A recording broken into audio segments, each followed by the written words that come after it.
আজ এসেছি কলকাতার পাটুলিতে। পাটুলি মানেই আমাদের মনে পড়ে ভাসমান বাজারের কথা। কলকাতার এই ভাসমান বাজার বা ফ্লোটিং মার্কেটটা একবার ঘুরে দেখে নেব। সন্ধ্যের সময় এই পাটুলির সামনে আসতে বেশ লাগে। সামনের পরিবেশটাই খুব মনোরম হয়, আর এত সুন্দর করে সামনেটা সাজানো হয়েছে বিভিন্ন স্ট্যাচু বা মূর্তি দিয়ে, দেখবার মতন শিল্পীদের হাতের কাজকর্ম।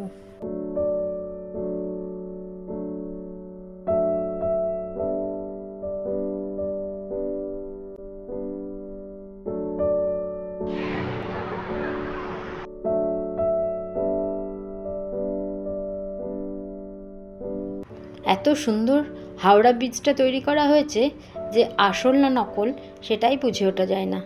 আবার দক্ষিণেশ্বরের মন্দির এর আদলে মন্দির তৈরি করা হয়েছে, অতি সুন্দর তৈরি করেছে শিল্পী, দেখবার মতন। স্বামী বিবেকানন্দ সংহতি রথ, এগুলো সবই চোখে পড়ে ওই পাটুলি।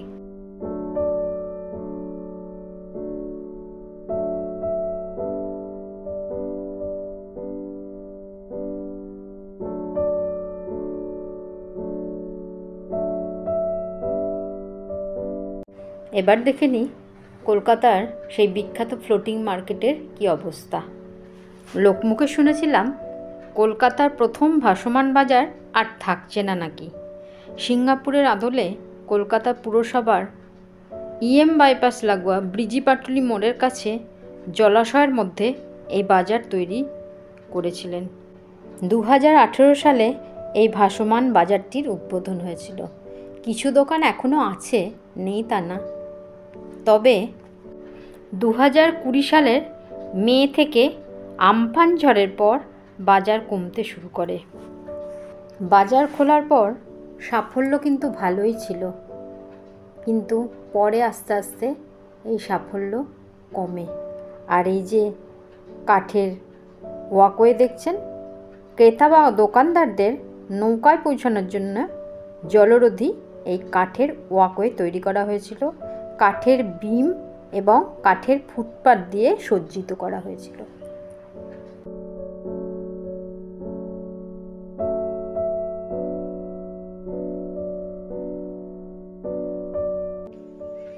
এটাই ছিল বাজারের রাস্তা।